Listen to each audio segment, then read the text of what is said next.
Welcome to Inside Analog Photo. I'm your host, Scott Shepard. And the Inside Analog Photo radio program is brought to you by Fujifilm, making life more colorful. Great stuff going on with Fuji. Pack film, 3.25 by 4.25, 4 by 5, black and white in ISO 100 and 3000, color film, a lot of neat stuff going on, and of course the Instax format coming to the U.S. here soon. You can check them out over at www.fujifilmusa.com/professional, making life more colorful. Great stuff there. Our friends over at Richard Photo Lab for the place to send your chrome, your neg, your black and white. They'll take care of all this great stuff. RichardPhotolab.com, and our friends over at Upstrap at upstrap-pro.com for a camera strap that will not let your camera slide off your shoulder. Great stuff. They're on all my bodies. And of course, our media partners of the Analog Photography User Group over at www.apug.org, the place on the net to find out everything about traditional process analog photography. They talk about film. They talk about color, black and white, alternate processes, you name it, instant, it's all going on. Emulsion making, printing, you name it, gear, everything going on over at www.apug.org. You definitely need to go sign up. They have a great way to support them. You can register for free. They have a deal that's like about $25 a year to get all this great support. You can have your own blog, your galleries. I mean, this is a full-blown deal for anybody doing photography anywhere on the net. This is the best place to go to learn about analog traditional process, www.apug.org. We got a great show lined up for right today. We have with us Tim Mantoani. Tim is an excellent photographer, went to Brooks, trained under Dean Collins, and he's done this really cool project called Behind Photographers. And what he's doing is taking 20 by 24 Polaroid instant photographs of iconic photographers with, of course, their iconic print. So it's great stuff going on. You definitely want to check out what's going on with Tim's work. And we're going to talk to Tim today about the process, how he came about doing this project, and all the great things that Tim's up to. Hey, Tim, how you doing today? Excellent. Yourself? Great. Thanks for joining us on Inside Analog Photo. Today we want to talk about Tim Behind Photograph. You have started a really cool project where you've been shooting 20 by 24 instant photographs, Polaroids of iconic photographers with their iconic print. So when we start here, Tim, let's talk about Tim. Give us a little background on yourself. I know you went to Brooks. You worked with Dean Collins a lot. Tell us about Tim a bit. I've been working as a commercial and editorial shooter based out of San Diego for close to 17 years now. When I first got out of Brooks, I was the studio manager and first assistant for Dean Collins, which was an incredible experience being able to travel with Dean, work with Dean, and have that foundation to really not only see on the business side of photography what to do and not to do. On the lighting side, it was an incredible opportunity. I think really with Dean, his unfortunate early passing due to cancer a few years ago, I think really was a catalyst to start this project. Dean and myself both kind of shared an unfortunate realization with both of us being diagnosed with cancer around the same time. Fortunately, I was able to kick mine in the tail and get on with life. It's been 8 years now. So you realize that life is short, and when you have these projects that come to mind, you got to just do it. I think every photographer out there has that project that's kind of in the back of their mind is, oh, wouldn't it be cool to do this? This Behind Photographs project that I started probably about 18 months ago was really one of those things that I had thought about for a while, but finally kicked myself in the tail to get going on it. I think it's a great project. So, Tim, tell us, how much analog photography are you shooting these days besides this Behind Photographs project? Not much. From a commercial standpoint, the last few weeks I've been working on a catalog in the studio, and the demand is just that it's got to be digital. More of my personal work is shot analog, shooting a lot more Polaroid these days. I think saw kind of the end in sight a couple years ago that Polaroid wasn't going to be around for much longer. I've been shooting 20 by 24 as well as quite a bit of 600 Polaroid on assignments where the client wants digital. I'm shooting Polaroid or even film in some cases myself just to have that in my personal files for down the road. Having done this project and working with so many photographers that were all film-based for so many years, obviously some of them have transitioned to digital now. A lot of them haven't as well. They're old enough where they're just like, you know what, I'm going to my grave shooting film. I'm 80 years old, and that's how I've made a living, so I'm not switching now. But really seeing that these photographers, when they were taking these pictures 40, 50, 60 years ago, they had no idea the relevance of what these images would be now.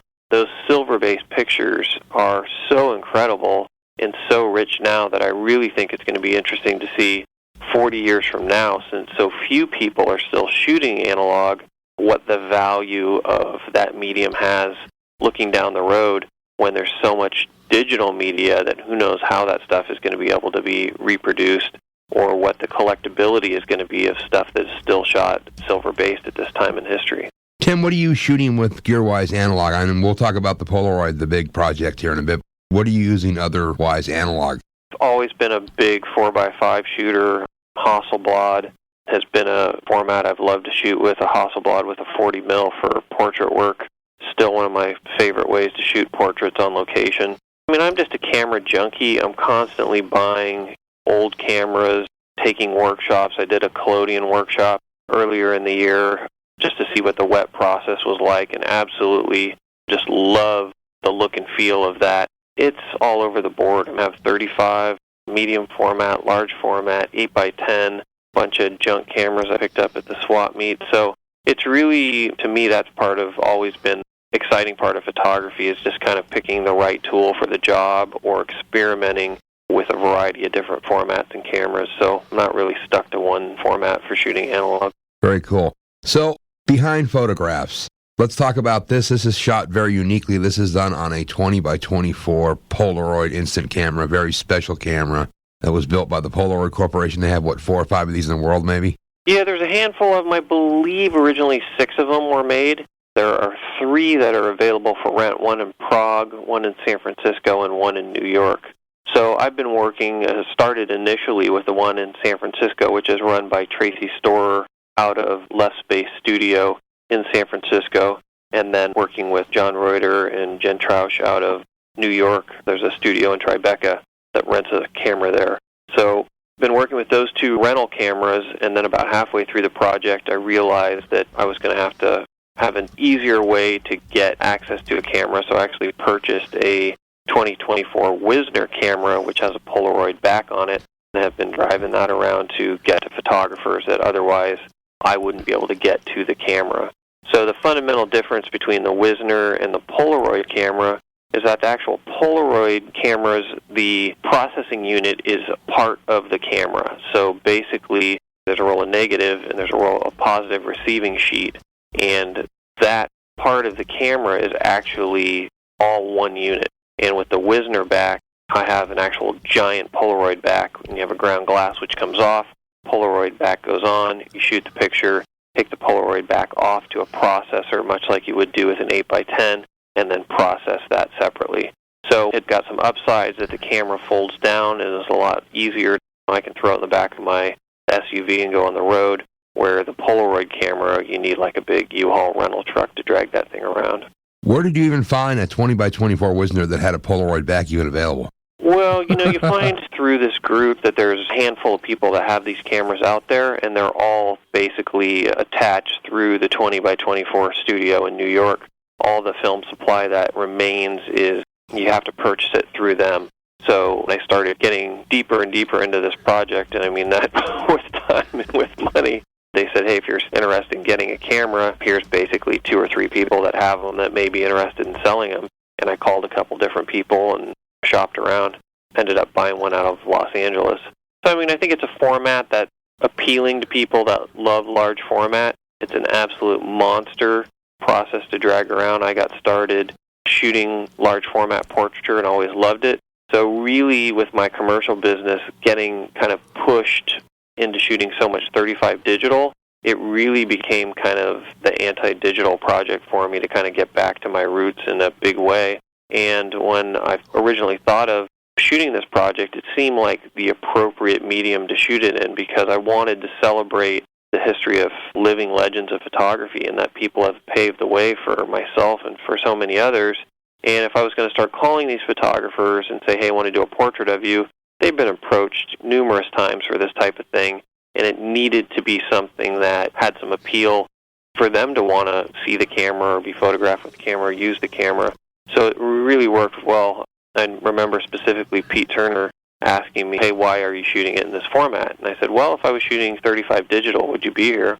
And he laughed and he said, no, I wouldn't. He goes, I've always wanted to see this camera, and I made the trip into New York to do it. So I think there's a mutual respect with the changing of the technology and with so many photographers that really were so instrumental in paving the way, starting to fade away like a lot of the technology, that I think the photographers have really rallied around this project being an important historical project long term, that we've seen these images, but who are these people that made these pictures? And that's the exciting part for me, that this body of work will live long beyond my years and be a way for people to appreciate the image makers of this time.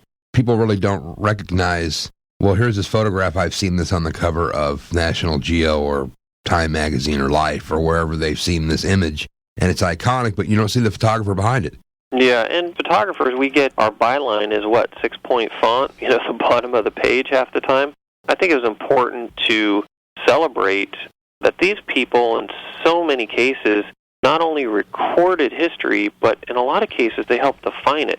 They were there back when not a lot of people were doing this. They were doing it for the same reasons we do it now. They were passionate about it. They loved it. Most of them, you say, hey, did you have any idea the relevance of this work, what this would be? And they'd be, heck no, I was just happy I was getting paid to take pictures and do something I love for a living. So I think that's very inspirational for me too. This, as you know, is a really difficult business and industry, and you have to work really hard.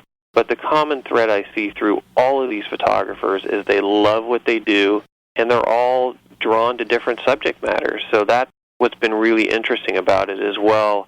Leroy Granis was shooting surfing in Southern California. Jim Marshall was at a rock show in San Francisco, and somebody else was shooting fashion in New York, and somebody else was at war recording that.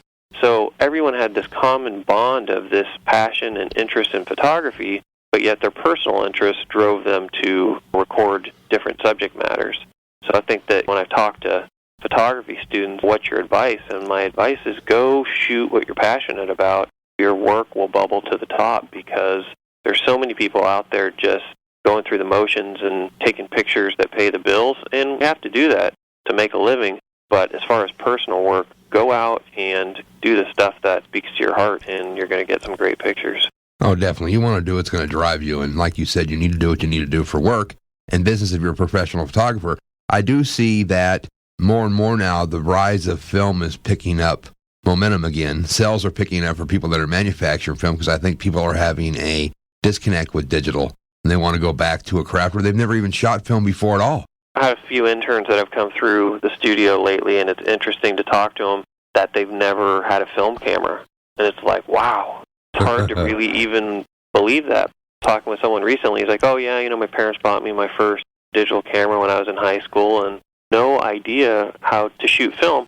And, I feel very fortunate that I came from a time where I really learned the craft of exposure and lighting and processing and all of that, because I really feel it gives me an advantage long term, even when I am shooting digital, to understand the nuances that used to get in the darkroom and be able to at least bring that kind of history and understanding to the computer when I have to sit down and work on images that way.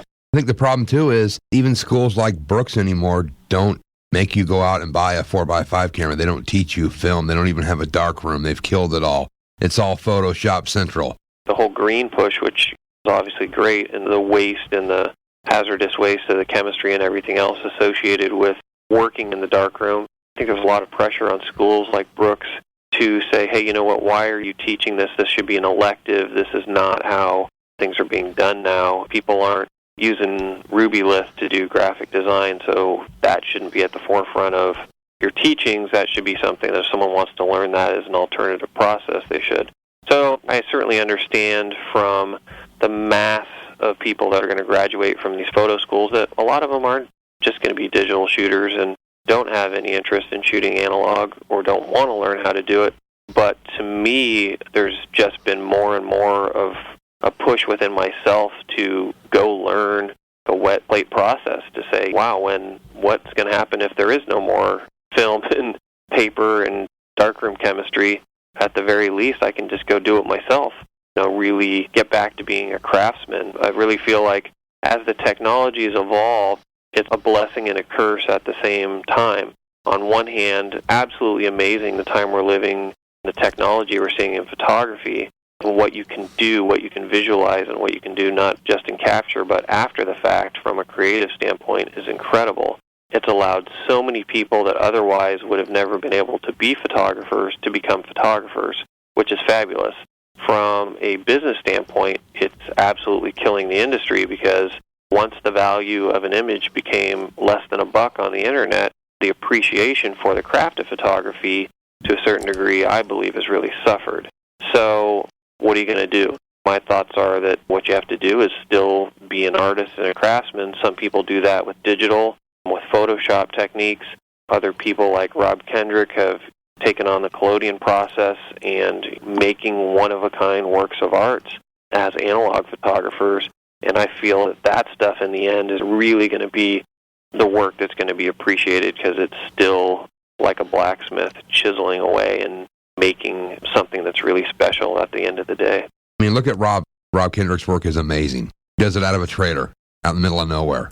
Rob, he's taken that whole process of something that used to be done literally out of a covered wagon and taken it to modern days and got a really nice trailer and done it with such perfection, such a methodical process to it with the way he has presented it and does the work. But at the end of the day, there's no controlling that collodion once it gets on that plate. It has a mind of its own, and every picture is going to be unique, which is what's so special about it. And it's almost like the Polaroid. Is you shoot these 20 by 24 Polaroids and you wait that 90 seconds and you peel that thing apart, and each one of those is going to be unique in some way with the way that that Polaroid pulls apart. That's the exciting thing to me, is that I get into a commercial shoot where I'm shooting 7, 10, 20, 30 gigs of pictures a day on a shoot because it's like, let the camera rip. Shooting this Polaroid project, in some cases I've only shot one frame. It's now $200 a pop for an exposure, so you're not shooting a lot of film. But what that's allowed me to do is kind of get back to my roots of really thinking about the composition, working with my subject, waiting for that decisive moment to take that picture, versus shoot totally different when I'm shooting digital, because you can, and it's not that one's better than the other necessarily, it's just a different process. And it's been great to get back out in front of the camera with a view camera, not behind a camera. The experience of making those pictures is completely different. Myself, personally, lately, I've been just really into this whole pack film deal, shooting instant photography, using the new Fuji pack film in 4x5 and typical size pack film, 3 1/4 by 4 1/4, and it just makes you slow down and think, and you have to meter stuff, and you have to exposure it, and the latitude is like shooting chrome, or it's even tighter, and it's just cool to be able to slow down and then peel that apart. And it's like, wow, look at that. I don't know, it's cool. I'm just always been a nostalgic person. I've always been drawn to old cars and things like that, so I don't know if it's just part of my genetic code, is what Dean used to call it, that it appeals to me where someone else could be like, and I've had people say that to me, like, why in the hell did you shoot this thing in Polaroid? Why wouldn't you have done this with high-end digital back? Almost like I'm an idiot for going about it this way. And ultimately, it's funny because I have these Polaroids, which are unique pieces of art. I have the photographer write a little bit about the image they're holding on the bottom, and ultimately I have to take that back to digital. I have them scanned with a 4x5 scan back, so still have to get it to a digital medium at some point, but really the uniqueness and the tonal range of these Polaroids, I just love the look and feel of them. Definitely. Let's talk about this process with the actual 20 by 24 Polaroid itself. Polaroid has been dissolved into some holding company that's just a name. I think there's some stock left. Tell us about this whole Polaroid process, what's going on with it, how's it work? Well, as far as I've been told with at least the 20 by 24 format, is that there's an inventory of film left that could last potentially another year or so. The bigger problem is the chemistry that is used to transfer. It's basically a reagent which makes the image transfer from the negative to the positive, that has a shelf life. And once the pods have expired, then even the film stock is no longer going to be valid. So the group in New York has an investor. They're getting the machinery that was in the Polaroid factory and trying to manufacture their own pods. I believe trying to come up with an agreement long-term to probably get some sort of deal going to make film in that size roll. thing can keep going. So at this point, I believe that's what the game plan is. I'm not sure when all of that will transpire, but I do know that the inventory of film that's left is pretty limited. Most of the black and white film has been gobbled up already. Even when I try to get a case of film for my camera, it's not the easiest thing to even get an order in and get a case to keep going on my project. So supply and demand, there's enough people out there that have shot with this format that are fine artists that have the financial backing to be able to kind of buy out some of the stock and make sure that they can keep doing their art for a while. I honestly have no idea how much longer for sure that's going to keep going, but the good news is that it looks like the folks in New York at the Polaroid studio really are making a concerted effort to try to keep this going so that this really magical format won't go away. Well, they definitely have the vested interest to keep this stuff rolling, and at $200 a pop, I don't ever see that. It's probably like gasoline now. It's never going to go down. No matter what the price of oil is, it's never going back. So they've hit the $200 a pop per shot price. I bet you it stays there, even if it costs them $3 to make it down the road. Yeah, absolutely. And part of that is, I think, for some people, look at a guy like David Leventhal that shot so much work on that format. Good news, bad news. Bad news is it's $200 a shot, but the good news is everything he shot in the past, the value of it just went up. Mary Ellen Mark has worked a lot with the New York camera in black and white and starting to shoot more in color now. Those people are artists, and this is the medium they work in, so they'll keep doing it because they love the way the format works, and they're going to keep doing it. So I don't know exactly what will happen with it, but we'll see. Time will tell. So you shot everything on color? Everything's been on color? Did you start on black and white? No, I've shot everything in color. A lot of the images that are brought in are super colorful images. Eric Miola, Pete Turner, where I knew I wanted to make sure that color was part of it so we could really appreciate the original image and also see the photographer behind it. And that's the unique thing with this format, that these things come out of the camera and you pull them. It's an instant poster. I wanted a format in which I could appreciate the image that they're holding, but also that you could look into these photographers' eyes, have a lot of detail, and really be able to see who these people are. So what I've been doing is actually scanning these Polaroids and then experimenting, printing them out as 30 by 50s so that the heads of the photographers are almost life-size, so that when I do a show, you could walk into a gallery space and be surrounded by all these photographers as if they're standing right before you. 30 by 50, they're getting close to life size, probably 7/8 or whatever the ratio would be, but it's depending on how big they are in the original frame, but some people are bigger than actual size and other ones are a little bit smaller. I love the ability to not only walk up to the image and see the photograph they're holding, but also take a guy like Julius Schulman, who's 98 years old and still shooting architecture with a 4x5, and be able to just go up and look at that guy and stare him in the face and be able to really appreciate who he is. Let's talk about, Tim, the photographers that you have shot. You've got a lot of iconic people here. That's pretty amazing. Let's sort of go down on who you shot, and maybe if you have any couple stories about any interesting characters here. Gosh, to date, I've photographed 87 different photographers, so a lot of people say, well, how are you determining who you're including? And a lot of ways, I think that instead of me finding all these people, some of them have found me. And I mean that in the way that this project is kind of taken on its own life. It's almost like this road trip where I said I'm going to pull out of my driveway and I'm going to drive across the country. And I don't know exactly where I'm going or where I'm going to stop, what I'm going to see and what I'm going to shoot, but I'm going to do it. It really started off with photographing Jim Marshall, another photographer, Michael Zagaris, in San Francisco back in December of 2006. From there, this thing has kind of just taken a life of its own, where every time I photograph a photographer, they're like, hey, have you considered talking to so-and-so? They've really helped take me to other photographers, some that I were familiar with, some that I wasn't. The fact that Jim Marshall says, hey, here's Mark Seliger's phone number, call him and tell him I said to do this project, that's opened up that door where otherwise if I send a blind email, it may never even get seen. So it's been a mixed bag of how these photographers have kind of come to be in front of the camera. Some are people I just emailed and said, hey, I absolutely love this picture you took. I'd love to get you involved in this project. And obviously, as you start to build on it and you get Neil Leifer with his Muhammad Ali Sonny Liston photo, then all the sports photographers are like, hey, Neil's in it, I want to be in it. Or, Bill Epridge with his photo of the Kennedy assassination at the Ambassador Hotel, Nick Ut with the girl being burned by napalm in Vietnam. These are all not just icons that we appreciate as photographers, but these are icons that are appreciated by pretty much everybody in this country that's seen any kind of photography over the last 30 years. Every one of these pictures has a story behind it, and hearing these photographers tell the process of making those images has been incredible. I mean, a guy like Herman Leonard from New Orleans that shot tons of the great jazz musicians, he brought in his portrait of Dexter Gordon. And the interesting thing is that most of these people, this was personal work.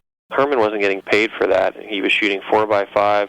He'd go set up in the clubs ahead of time, put up his classic backlit strobe, and then go into the clubs in the evenings and shoot these pictures that had been pre-lit. So very methodical, technical process that he went through to get those images. We look at them now and go, wow, how did you get that shot at that time? But it was very well produced and executed.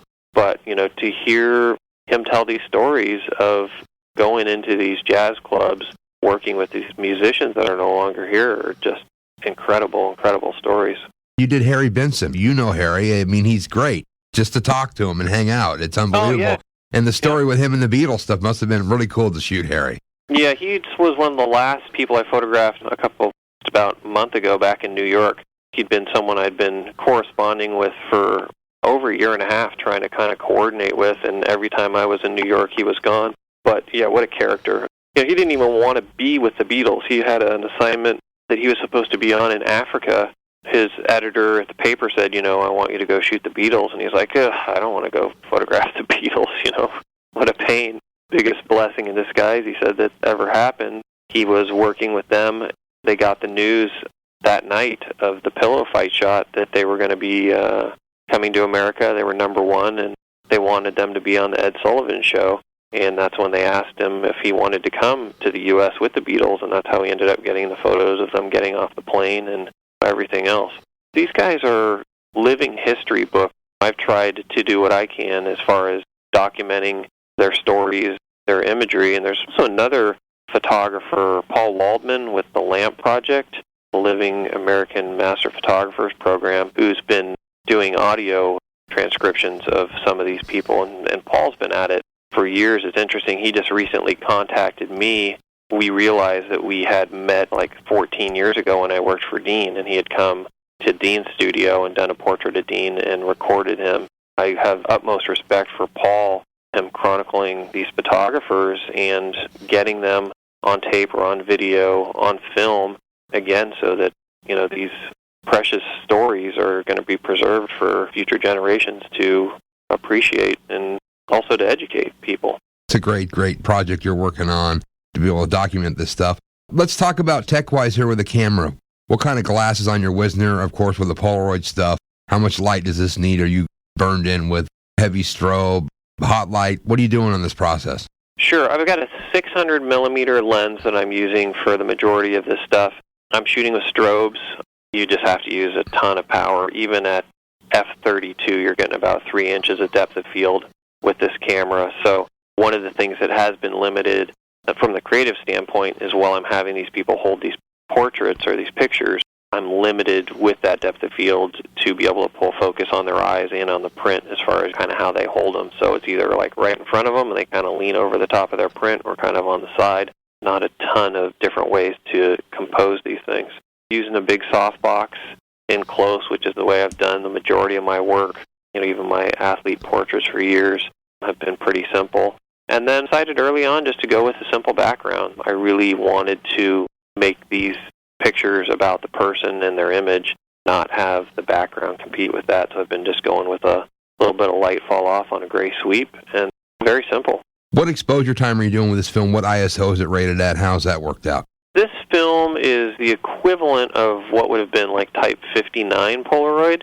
So it's 100 ISO, rated at 80, and then get into your bellows factor. I mean, you're down to probably about ISO 50, shooting at a 60th of a second with the strobe. I'm just trying to get the literally having my assistant walk the softbox in until I see it in the frame and then just pull it slightly back until it's out.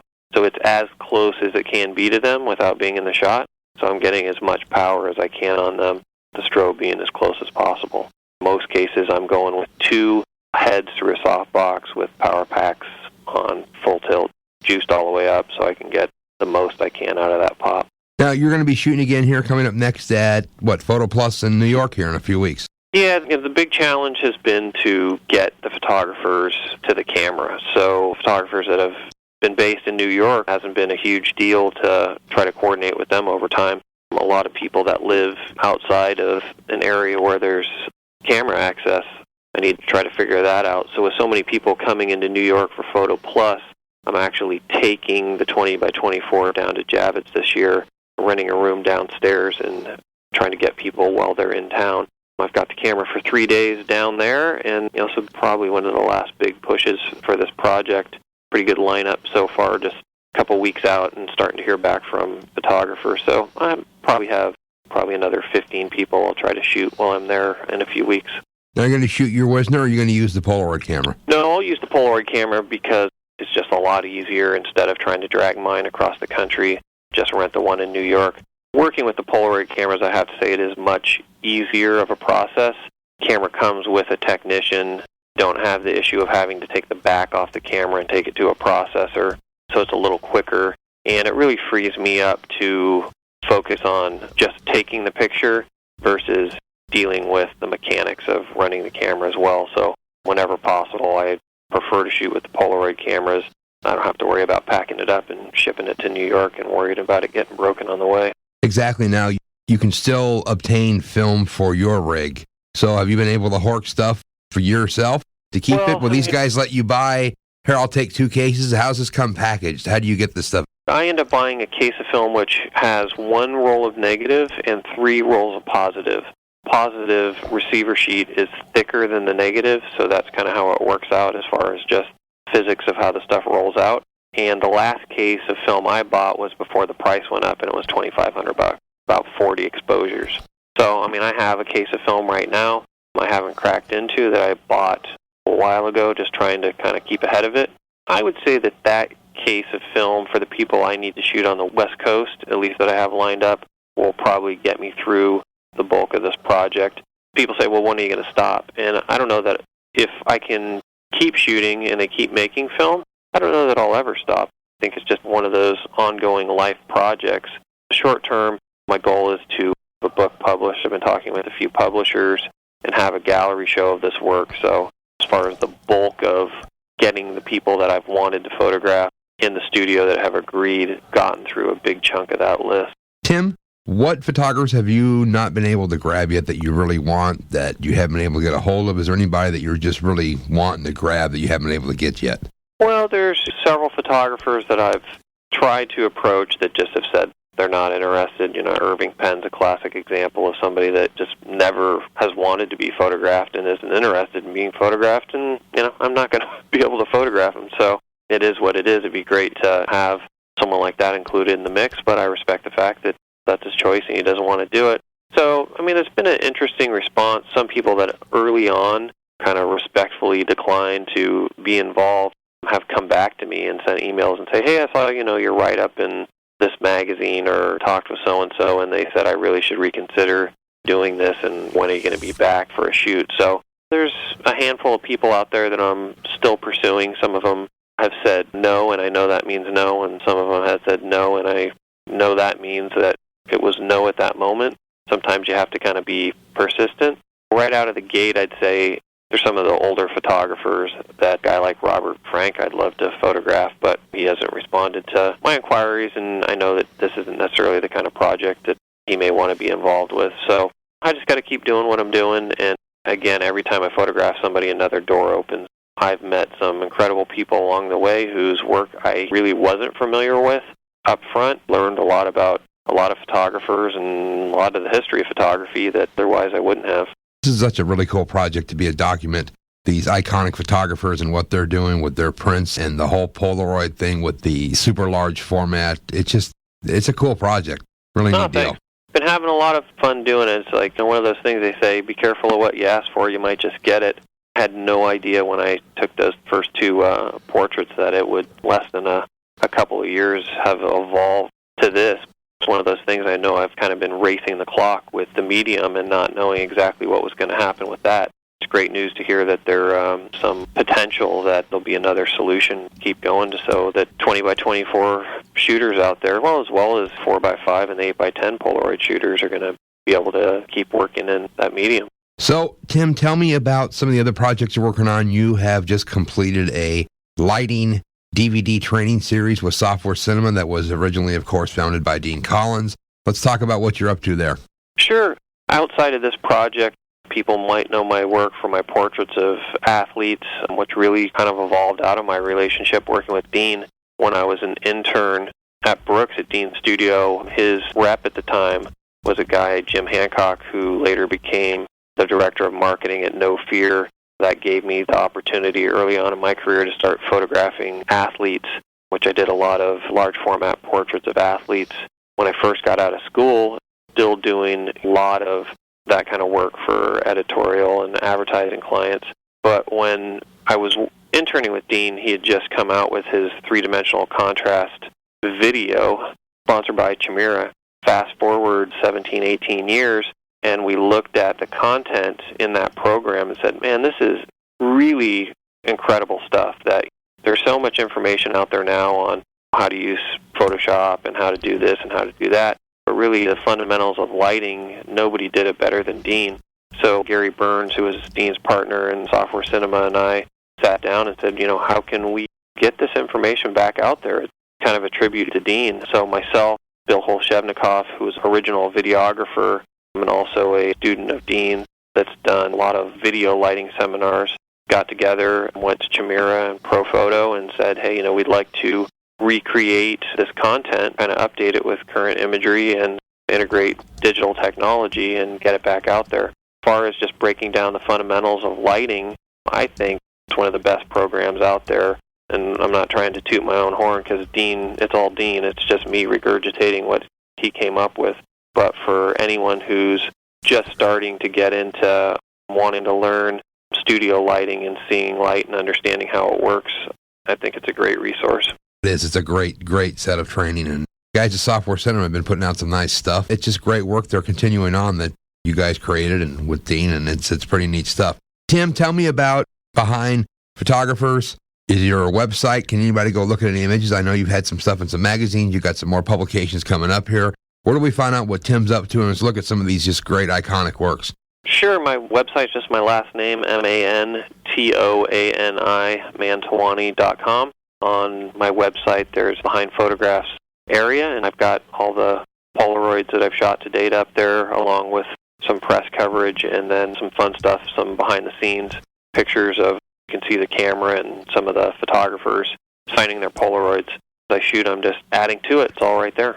Yeah, this is great, and we look forward to seeing you here at Photo Plus coming up in New York, grabbing some of this stuff and actually getting you on some video for Inside Analog Photo TV, just to show people what you're up to in this really cool, great, historic, iconic process and all the great work you're doing, Tim. Thank you so much today. I really appreciate you joining us, and this is just beautiful work you're doing. Really neat. Great, thanks, and I look forward to catching up with you in a couple weeks in New York. Thanks, Tim. Take care. Well, there you go, Tim Mantoani. Great stuff with Tim. This is such a cool project. You guys, you got to go check out his website, see what's going on, and, of course, just support this type of work because this is a way to record the history of photography, what's going on. It's great to see this being done on an instant process, a super large format. This is just really, really cool stuff. And, of course, I'd like to thank our sponsors, Fujifilm over at FujifilmUSA.com/professional, Richard Photolab over at RichardPhotolab.com, and Upstrap at upstrap-pro.com, and, of course, our media partners of the Analog Photography Users Group over at www.apug.org, the place on the net to find out everything about the traditional photographic process. I've been your host, Scott Shippert, here on Inside Analog Photo, and, of course, you can find out more information about the program and what's going on over at www.insideanalogphoto.com. We'll be back next week with more great analog photography.